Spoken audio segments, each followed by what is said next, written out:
Welcome to the Earth Your Wow podcast, brought to you by Reuserbox, providing a better way to buy cardboard boxes. We're your hosts, Jack and Ellie. This is the podcast where we talk to industry experts and change makers to try to answer the question, how do we make our businesses better for people and the planet?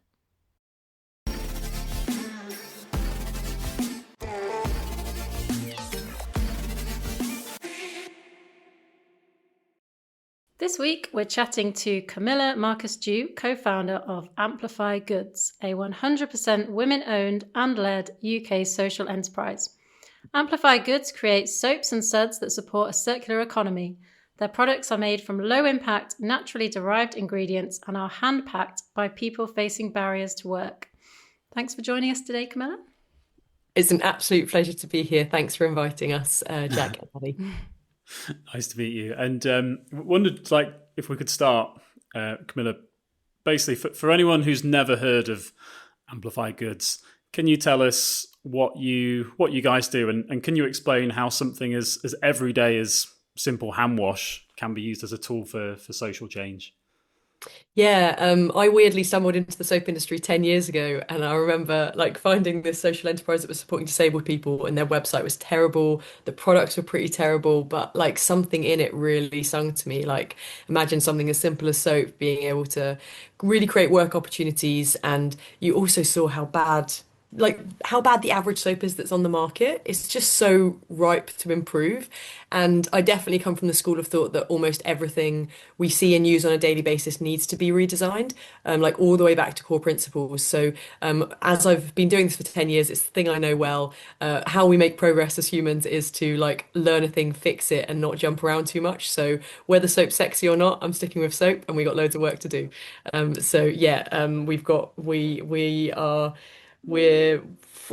don't know, it feels like we're at the beginning of our Amplify Goods journey. We've been doing it a couple of years, but it still feels like very much the beginning, that exciting beginning. And I love every day of it. Every day's new and exciting. We're making, quick but good decisions. It feels like the right level of agile that's allowing us to scale and create loads of positive impact. And what was that kind of first moment when you kind of realized this could be a business, and a business that does something better for people and planet? Yeah, I mean, the way I see the world, and I think we'll probably agree, is that almost everything needs to be redesigned. From your coffee cup to your chair, we're busy making progress in lots of areas, but soap feels like one that's really stagnated. People choosing something based on, I like that bright blue color, and not really thinking about I wonder what chemical that is that's in there and what happens when it gets into the water and all these different things. So it's to me, we just we pick something that's obvious that needs fixing, we learn about it, we become an expert, we fix it. And if we're all doing that, we can create a world that doesn't have the levels of waste that probably make you and I cry occasionally. Waste is a big driver for me, as is social value. And people sometimes say how, you're a social value business, right? And I'm like, no, we're a business that's doing both. And actually we need businesses to do both. And this sort of hierarchy of oh no, we're a business for people and we're a business for the planet. And it's just doesn't sit well with me at all. We have a very systems led approach and lens to what we're doing. So you're a social enterprise. Can you just explain what that means if anyone doesn't understand that, and how and kind of why you decided to go with that model as well? Yes, yeah. So in the simplest form, there's about 4 different sort of parts to being a social enterprise. But I think some people say it's about putting people and planet ahead of profit. From a slightly more technical term, you have to be reinvesting more than 50% of your profits into good, and that good is in your articles of association legally at Companies House in the UK, as an example. So that's one part of it, and the other part is that more than 50% of your income needs to be from trade. So if you're receiving lots of donations and grants, you might be doing loads of good, you're probably a charity, it doesn't necessarily mean you're a social enterprise. But a social enterprise can be a charity if they are, let's say, working with vulnerable people, getting them into work, and making a product that they're then selling for that income. So, and for us as Amplify Goods, we're not a charity, though we have a charitable mission. And yeah, that means that we've got a profit cap, we've got an asset lock, which means we can't sort of build a really big business and then just like sell it off to our mate that doesn't care about people and planet. So yeah, there's these sort of protections in place that make social enterprise what it is. And I don't really like the name, but I really love what it stands for. And I've been in the social enterprise sector for a decade now, and I'll never leave. I'll never leave. It really feels like this is the standard of what I call business 2.0. This is what all businesses should be. And so we're recreating business 2.0 is what we talk about internally. We've never really found a way to market that out and talk about it externally. But we do talk about strengthening our handprint in communities and softening our footprint on the planet. And those two tenets, like those two parts, come together. And if we're doing both of those things and creating products that people love, good quality, affordable price, we are creating business 2.0. And so we're going to keep building that.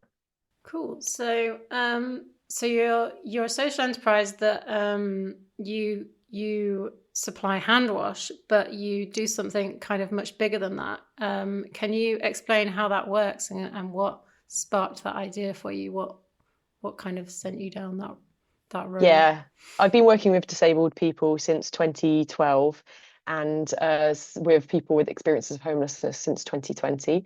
And these are just two groups, right? And more recently, we've also started working with another group. For Amplify Goods, it doesn't matter what the label is, what the reason that, the intersectional past. We use the word intersectional. I think lots of people don't know what that word means either. But if you are a black person, you're going to struggle to get work compared to a white person. If you're a black woman, you're going to struggle even more. If you're a black Muslim disabled woman that's come from a prison leaver who was in the care sector, like in the care system, you can imagine all these intersects. They start sort of really layering, and so we will support people that want to work. They might not be ready to return to work in many ways, but we will support people that really want to return.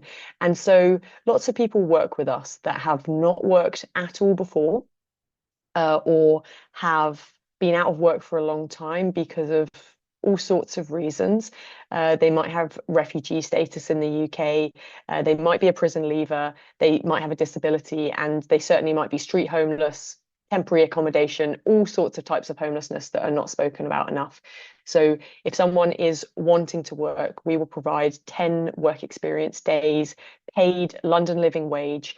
And during that time, building people's confidence, encouraging people, teamwork, listening, nudging people about their CV, asking people really what is it they want to do next, listening out to the market and connecting them up to try and do that next thing. And so 2 weeks ago, we referred 3 of the people working for us at the moment to another organisation called Standing Tall that has work in the sort of facilities management and the transport space with sort of TfL and Network Rail and others. And there's so many opportunities there.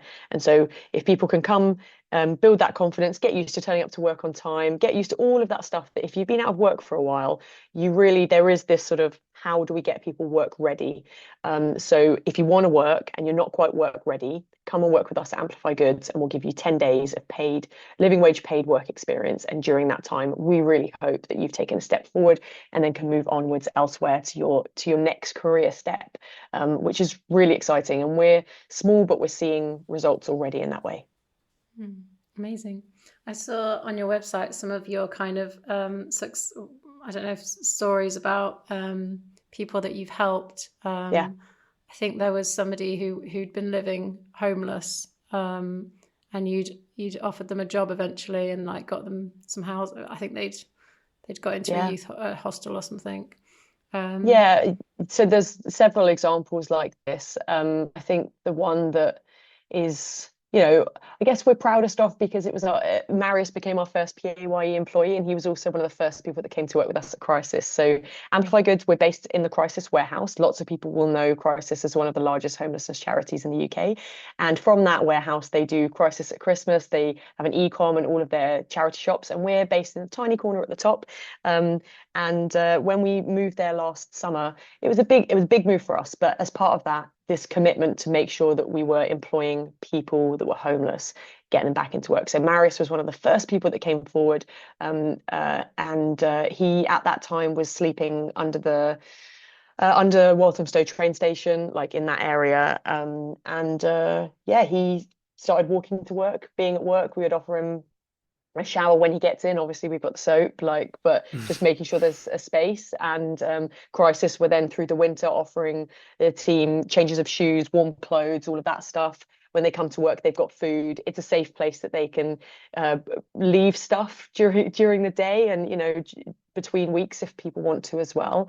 Over time, Marius really became like a leader in our team. When new people would come in, oh no, don't pack it like that, do it like this instead, and no, it's only stack 3 pallets boxes high on the pallet, and those kind of things. He really built confidence, and by Christmas we nearly got him off the street just before Christmas, and then because of the cold weather he ended up being brought off the streets by the Greater London Authority. And then in January, he managed to get into a YMCA hostel, which he's been in since January, and just a massive step forward, right? And that next step is him getting permanent full-time work in a warehouse. We are not his forever home, we're in that sort of careful balance point at the moment of like not making it too comfortable, because one day a week is not comfortable for anyone. So I don't say that with a lot of depth, but we are a really supportive workplace. And honestly, if someone turns up to work 2 hours late, they're still going to be invited to work. If someone just randomly doesn't turn up 1 week, they're going to be invited back the next week. And this is an approach that lots of employers don't take.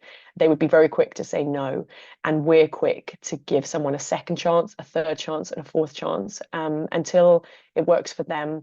I'm really proud of the work we're doing. Really proud of it. That's the social side of it. If more businesses want to take these steps forward, then really happy to help. They can come and employ our team, and then we can help even more people into work. And if there's anyone listening that's maybe got a business or a startup and they're thinking of like going down a similar kind of path, how like operationally does it create much friction? If you've got, because I guess some of these people might not be as reliable, but then I guess That's you have right. to sort of view it through a lens of empathy, right? But how does it ever cause problems operationally, or how do you deal with that? Yeah, so we're not a B2C brand. Look, if we were B2C with consumers expecting products to be shipped tomorrow, that really does change the game quite considerably. Our focus as an organization is on business to business. So we pack up effectively pallets. We sell soap 800 litres on a pallet. We're selling, 88 plastic bottles at a time. And I say plastic and want to caveat that it's 100% post-consumer regrind from ocean plastic, made in the UK with a 30% PCR label, and a robust pump going into an odd box supplied through reuse box. Plastic needs a caveat whenever you throw that term around. But we're selling in bulk, and in doing so, we can build stock in advance. We can, because it's business to business, it's not next day lead times. It's like 3 weeks. So we have that flex, and we intentionally build flex into the way we schedule our work. When we promise products to be out the door, all of that stuff is done in a very intentional way. And we often also invite 5 people, knowing that 4 will turn up. And it's only happened once that we've invited 5 and 3 have turned up, but in general, and sometimes we invite 5 and then suddenly we've got some visitors and there's like 10 of us in the little space, and that does happen too sometimes. But we're agile and we can make it work, and we really want to provide a service to society that other businesses can't. And so soap is not life and death. I say that, but obviously that needs a caveat as well. But we're selling things that in general are like, if it went out the week after, people will manage. We encourage our customers to hold 4 to 6 weeks of stock. So if we're working in collaboration with our supply chain, then we can create this environment where we can take more of those risks. And Jack, to your point about like, if other people wanted to do something similar, I have so many conversations with people that want to do something, and then we have a little talk and they go, oh, okay, working with vulnerable people sounds quite difficult. And some of them then go and take the time, and others run away from it. I think we have to go into this with our eyes open. People that have had like challenging recent life experiences, that it comes with additional safeguarding. We've got someone working with us that's starting this week that has epilepsy. Being like cool as a cucumber in that moment where someone starts having an epileptic fit at work is not for everyone. And yeah, there are challenges with working with people that have various barriers to work. I would say that people employing people from us, rather than taking someone from the street and saying, look, we're doing this thing, work with a social enterprise, employ people that social enterprises have like got through a training program of some kind. That's working collaboration is really the way that we can strengthen this, rather than every organization doing everything. That's not how we're going to solve some of these challenges we have in society. I think from my perspective as well, I think one thing I think you guys do really well is you really make that part of your brand, so I think you're probably setting the right expectations, I imagine, with your customers, and I guess your customers are almost more like collaborators as well. So is that important, do you think, if someone's trying to do that? Like, I think because you've baked it into the brand, do you know what I mean? Totally. Yeah, I wish I had an example of what I want to show you right now, but I'll just take this as an example. So this is our single lockable wall bracket. It's made in the UK and made from 304 stainless steel. We optimize the number of units that we order each time to make sure it's a full sheet of stainless steel. We minimize the carbon miles. We're really thinking carefully about this. Someone will check the unit, like run their fingers over it for quality control. They'll put the product together. We'll then take layer pads that we get from Reuse a Box. You might call them layer cards. I know we all call them different something, but big rectangles of cardboard, secondhand. We'll then cut them into this like marvelous T shape, and that's all creating work for someone. And then we'll wrap them. And then after the wrapping, there'll be a little bit of like our paper tape, which proudly says like packed with purpose on it. And the last thing that goes on this is a sticker. Now the sticker goes on the back, like says what the product is, got the barcode and whatever. Now, what I'm telling our customers more and more is, I want you to be pleased. I want you to celebrate when that sticker arrives to you and it's not straight.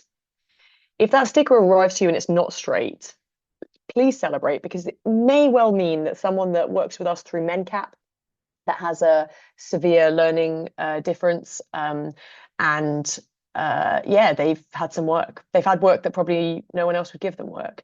So like, the more skewed that label is, the more I want you to smile about it. And if we can reframe that so that locks in their mind as they unpack this box, probably another Reuse a Box, and opens this up and sees that label, that's that moment that perceptions change, where people think, well, it doesn't matter that sticker's not straight. It's on primary or secondary packaging, but it's not the product itself.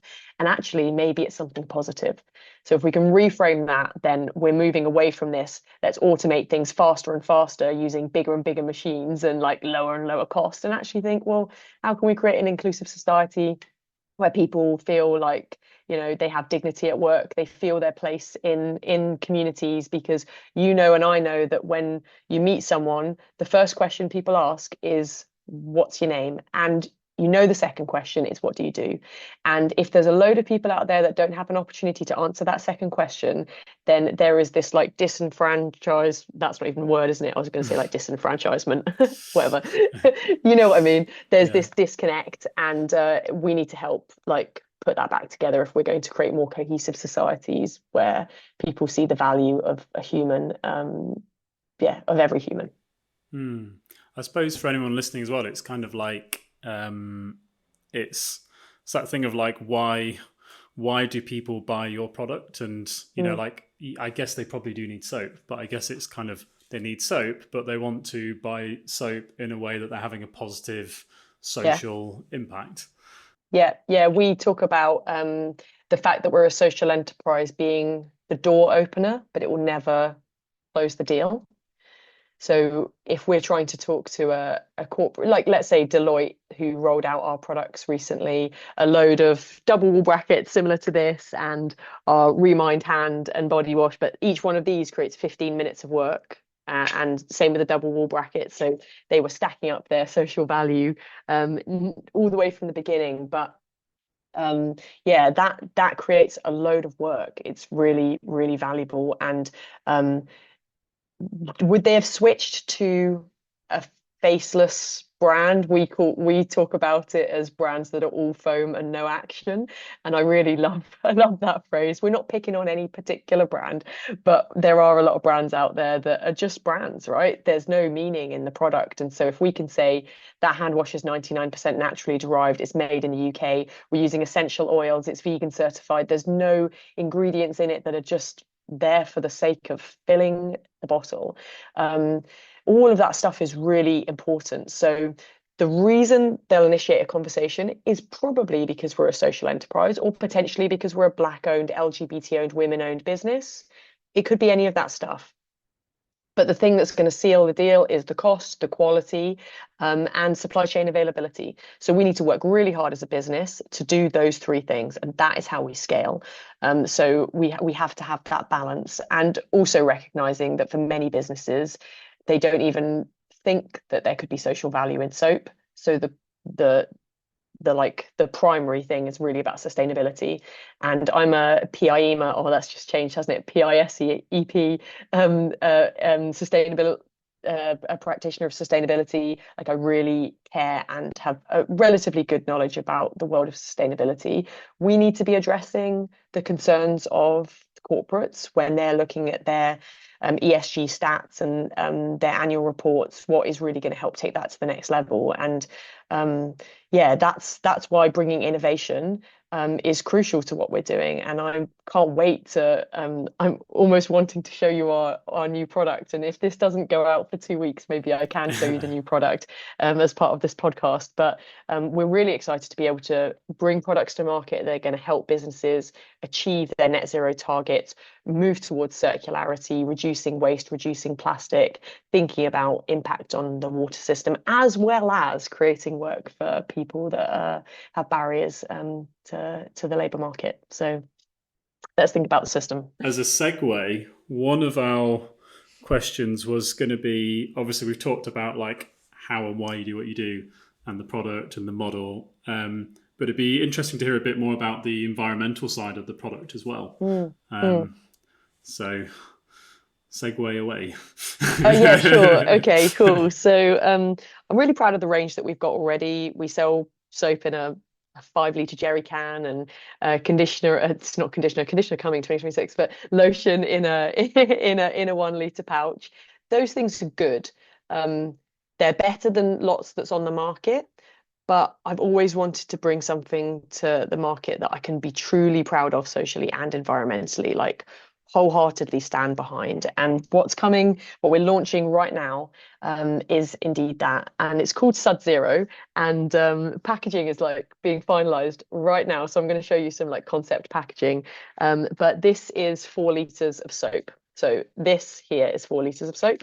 It's a powder that makes a foaming hand wash, and you basically fill up a bottle. This is 4 litres worth, so you put it in a big container. But this is a bottle like this, a foaming bottle. Put 350 ml in and use our small sachet like this. This is 1 bottle of soap here. So you pour in 5 grams of soap fill it up to the 350 ml mark, shake it for like 15 seconds, and you have, and I'm really tempted to do this, so I will, but you have like lovely foaming soap. And now I'll just hold it for the next 10 minutes probably. This product from a sustainability perspective is going to smash things out the park. We've just had back our LCA results for it. We've just completed an LCA for Sud Zero. We did it for 2 different product variants, but for both, we're looking at an absolutely massive reduction in carbon. Would love to tell you a little bit about the Sud Zero brand that we're bringing to market literally now. So what I'm holding up is concept packaging for Sud Zero. This is 4 litres of hand wash, and we've worked with Devera to do some LCA for them. So we have got a life cycle assessment for a pack of 5 of these sachets, and I'm really excited to think about where this cardboard is coming from, but we're working hard to make that reused cardboard as well, which you might know something about. And then we've also got the packaging variant, which is a bottle like this with 12 of these sachets, and 12 of them is like probably way more soap than a household would use in a year, but we're going to sell that 12 of these tiny sachets inside 1 bottle, and that be something that will last a huge amount of time. So if you're looking compared to the average, so this is comparing to bulk fill soap that businesses would use, you're looking at an 87% reduction in carbon. And for consumers, comparing to like 12 bottles of Carex or whatever, you're looking at an 84, nearly 85% reduction in carbon. So we're really, really proud of this with home compostable sachets. And then the social value that comes with it too. The tear notch that is on every one of these, that is hand cut with these really tiny scissors that we've bought. But that creates work, as does the labeling, as does creating the box, as does creating the reuse a box, odd box, or whatever that we will put the products in to ship them out. So all of this is creating a huge amount of reuse as well. We've got warehouse and transportation and storage cost savings. We've got water savings in use being pretty significant as well, because typically a foaming soap, people will run the tap less. You've got a water saving. And then at the end of life, you've got 1 tiny sachet compared to a 5-litre bottle like this. So, there's cost savings throughout that if you're looking at the life cycle from a carbon perspective or the total cost of ownership. And then we think about those other benefits, the weight and the storage and the reused materials per pallet. So for every pallet of Sud Zero that we sell, we'll also be able to reuse 40 kilos of cardboard. So all the way through this, if you're saying, oh, what's the big one thing about Sud Zero? You know what? We really want to reframe this so people thinking about the all-round position, the game-changing systems thinking approach to designing products. So yeah, it's also 100% plastic and microplastic free, and lots of products that are on the market aren't that, and you just drop them into a bottle and they just dissolve, and you think, well, what's on the outside of that? It's PVA or PVOH that creates microplastics in our water system. So we've really rethought the whole process. And the last bit of this that we're really proud of is that it's 94% naturally derived. There's plant materials throughout. It's vegan certified, and no water being shipped at all. So we're proud of what we're doing here, environmentally, socially. Let's put a game-changing product to market, and that's Sud Zero. And really excited for the launch that's happening right now. And the last thing I was going to show you, whoops, is if I just went to our impact calculator. So this is on our website for anyone to see, and reuse a box, your stats are also part of this. So if we were scrolling down to the Sud Zero refills and we said someone's buying 3,000, I don't know, 2,900 just for ease, those 2,900 would generate £41,000 of social return on investment, or what you and I might call cost saving to society. It would create 48 hours of work for homeless and disabled people, prison leavers, etc.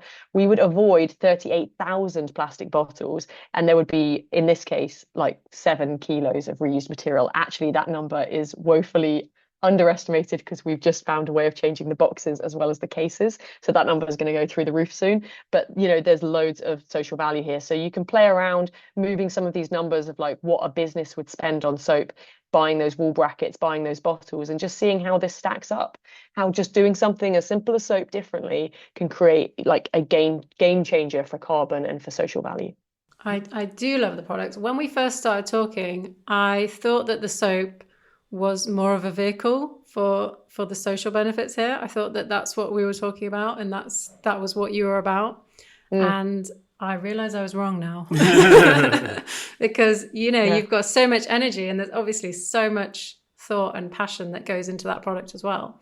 100%. Yeah, 100%. The impressive thing is, you've thought about redesigning everything, to be lower impact, on society and on the environment. And that's kind of what businesses need to do if we're going to actually tackle the climate crisis and the other problems in society. Yeah. You have to think about everything, right? Your entire, your supply chain, and you've thought about it. It's amazing. Yeah. Yeah, I've spent a long time, many glasses of wine, many moments lying next to a tree, thinking about what I want to contribute. And it's certainly broader than just I used to be known as the person that created work for disabled people and sold some soap. And I used to have products in John Lewis and Fortnum and Mason and Waitrose and Sainsbury's, and that was crucial. But I was bringing plastic-free products to market. I was bringing all these other things, but I certainly got pigeonholed in this you're doing this thing, this charitable thing, and it's really, I want people to wake up and redesign. We want to redesign everything at pace, with all the thought and care that we can bring to that. And imagine every time you go into a supermarket, imagine if all those products were what you wanted them to be, really, and you were putting every pound that you spent into you voting for a better future. And I want that when people buy Sud Zero, Amplify Goods, Remind products, they are making that vote for the better future that they want for people and planet. And we can certainly do that. So yeah, thanks, Ellie. It's good to hear that, and I'm very pleased to surprise people all the time, and we'll keep doing it. Yeah. For you personally, what is success? Is it we all need money to survive, but there are so many aspects to what you're doing with Amplify Goods. Is it running a successful social enterprise? Is it helping people back into work? Is it what do you have any stats you could share with us? This is going to sound really strange, but success to me means that all of our competitors are copying everything that we do. And I remember speaking to an investor a couple of years ago, and they're like, "Oh, so you want to build a £5 million business?" And Pasha and I, the other co-founder, we sat there and we were just like, "Oh, we really want the industry to change. We really want all the industries to change and all the products to change." And so it's the worst investment business case. We have actually just got social investment as of yesterday, actually. So really excited that some people do recognize that our approach, that we want the industry to be different, and society to be different, and supply chains to be different, and all these things, actually that can be our aim. And so imagine when I said earlier about, we're making a stand against the brands that are all foam and no action. We want all brands to be all foam and all action, and all products to be the equivalent pun that I can't think of on the spot. But that's what we want. I think we're not trying to get rich and build a big business. We want to set a new standard for business, as we called Business 2.0, where the standard is boxes being used from Reuser Box. Let's make that the standard, and let's make those new cardboard boxes, let's make them the enemy.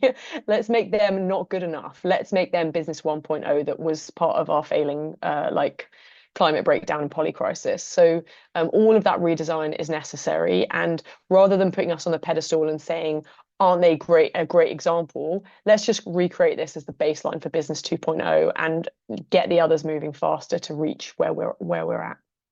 Nice. Yeah, I think it's about trying to change, to make more of an impact in society. It's not something you can do yourself. Sometimes is that you have to kind of it's collaboration. Yeah It's collaboration across the entire value chain, right?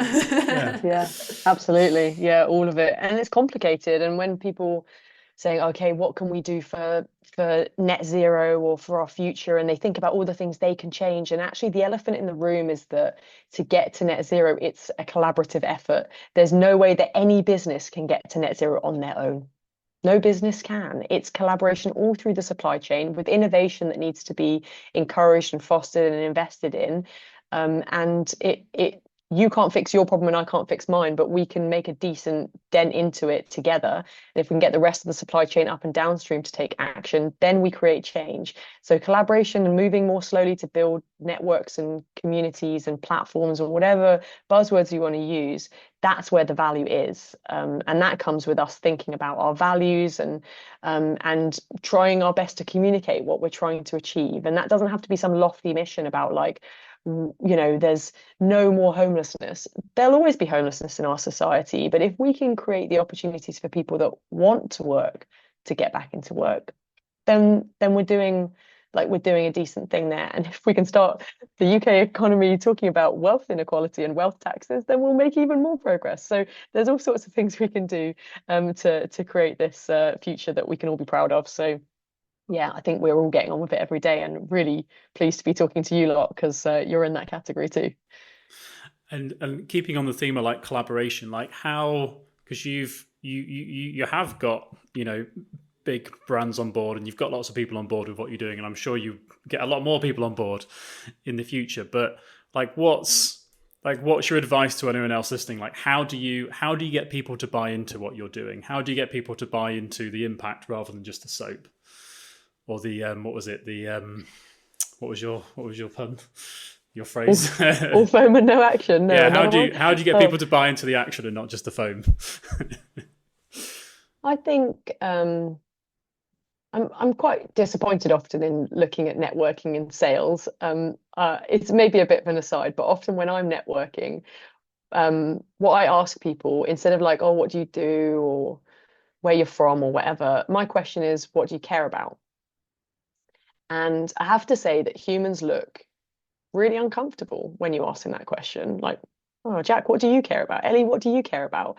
When caught off guard in most situations, or even with time to think about it, I think humans just really struggle. And that, I think that has to change. So when the advice would be, I guess, to someone that is wanting to do this, is to just be really authentic with what they care about. Like, be really authentic, think about it, and find a way to communicate it. And if you're doing that, then ultimately, yeah, you're going to grow slower than if you were just chucking out the marketing messages, but you will grow like within the boundaries of our planet, and with authenticity and ethics. And I think, yeah, if we grow more slowly, that's okay, but we're going to grow intentionally, and it's going to be within our capacity and capability, and it's going to be thoughtfully. And I'd love every brand that's dreaming of what they want to be to not dream in how big they can get, but what they can achieve and what mark they want to put on our society. And I think the thing that comes across from you as well is like the passion and the excitement around like what you're doing and why you're doing it. I think too many of us fall into the trap of just focusing surface level on what we're doing. And I think when you forget about why, you lose that passion and that excitement. And yeah, I think everyone would like to be as pumped about you, as pumped as you are about what they do. Yeah. No, I'm lucky. I'm lucky with my mental health. I'm lucky to have a network of people around me that like love and support me. And yeah, I'm privileged that I can take time to build a brand, and I don't have to think about like where the food's coming on the table. And lots of the people we're working with, I don't even have a table. Like it's really challenging, and it keeps that perspective all the time to just be super grateful for all the things. So I'm super grateful. I'm really lucky, and I'm going to do what I can to like make something positive. So yeah, I'm glad. Hopefully this infection of being really optimistic about what we can achieve. Because if we were all doing that every day of work, if people realized the influence they had at work, whether that's as a buildings, a facilities manager, or a sustainability manager, or wherever they are in the supply chain, they actually probably can create loads of impact. And the first thing we all have to do is recognize that influence that we have. And after that, things will change. But we all have so much power in every penny we spend or spend on behalf of a business, right? Absolutely. So you're part of a growing movement of female founders. What advice would you give to female founders out there, particularly those looking at values-led businesses? How do you keep from burning out? Has that ever happened to you? Yes, it has happened. Yeah, it's the sort of the whole female, women-owned sort of vibe is actually something, and I'm happy for you to leave this in the podcast, but it's not something I like really identify very strongly with. Like as an individual, I probably identify more as gender questioning than anything. So I find the whole thing quite complicated, and at the same time recognize that it's a way for us to share a message that's important. Because from a venture capital perspective in the UK, imagine for every pound of investment, 89 pence goes to all male teams, and 10 pence goes to mixed teams, and less than 1 penny in every pound of venture capital money in the UK goes to an all-female team. And we at Amplify Goods are an all-female team, and a leadership team that's all female, not, let's say female, non-binary, all the things, but we're far more intersectional than that bucket. So yeah, our strength actually comes in the 50% LGBT and 50% Black owned and all these other stats that form the fabric of who we are. But yeah, like let's big up more female, women, non-binary, trans-owned brands. It's really important. They're in the minority, vastly, like so far into the minority, and it should be 50, and we're so far from 50. So social enterprises do represent a better balance in women ownership compared to the average in the UK. And I'm proud to be part of social enterprise because of that. And I think a lot of this more systemic view and care in society could be considered in that lens, but equally I don't really consider gender to be the main thing here. I think there's a lot of societal pressure that pushes certain people to prioritize money over something else. I don't think it's about gender, but it is about stereotypes, and it is about the society that we've built, and we got some more work to do for sure. So yeah, I would support and encourage any founder to put purpose ahead of profit, and it's an open offer for whenever I have time to give me a call, like have a coffee, a glass of wine with anyone that cares, that genuinely cares and wants to like act. And I love meeting these people that care as well. And yeah, they're bubbling about. And the more we come together in these movements, like the By Women Built movement, like the SEUK movement, like the B Corp movement, bringing all these groups together of founders and decision makers that care is an exciting prospect for sure. And our kind of like final question was drum roll. So it's a bit more creative, this one, but I think you'll have a great answer. So let's imagine it's 10 years into the future. So it's the 13th of August, 2035. Where do you see the world, and what role will Amplify Goods have? Yeah, I'm going to give you a curveball here and say that I'm fully rooted in the present. What can we do right now today? And I try really hard to not think more than a few weeks ahead, actually. It's something that I think serves me well from my mental health perspective, and also means that instead of this is our vision and mission, we're saying what we're doing today to act. So I'm going to refuse to answer your question politely. And that's not because I think that, we can create something really special in 10 years' time. And I know that we will. But it's that I really, given how fast the poly crisis is unfolding, we just have to find a sensible plan, collaborate and act like with urgency. And so I resist the temptation to think about what that could be for us, apart from all brands being all foam and all action. Well, that is all foam, all action, right? Absolutely. Yeah. But right now, I want people to copy everything we're doing all the time and act right now, not with the marketing, we promise to do this thing or we care about this thing, but what they're actually doing.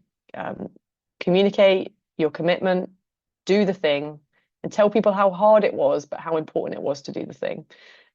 So we're going to do more of that. And yeah, I think by 2035, we will be in a very different place. And that will be with some positives and some negatives. So yeah, I'm not going to create like a positive vision of 2035, because unless we act in 2025, that is impossible. Irrespective of how much I act, the complicated system that we live and work within will not allow that to be. So today, let's talk more about our rights, inequality, wealth, circularity, design, like the vulnerable people in our communities, and 2035 will be fine.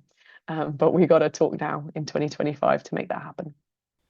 Good answer. We've never had that before. It's interesting. Sorry. No, it's really interesting. No, It's interesting because I think we've all noticed, like, so many businesses and brands, they talk about, we're going to do this, we're going to be net zero by 2030, that's 2050. what I was thinking. I was thinking net zero 2050. What does that mean? Everyone's good. Everyone's good at talking about, especially with environmental impact, where they're going to be in X amount of years or decades, but you don't hear much about what they did today or yesterday or last year.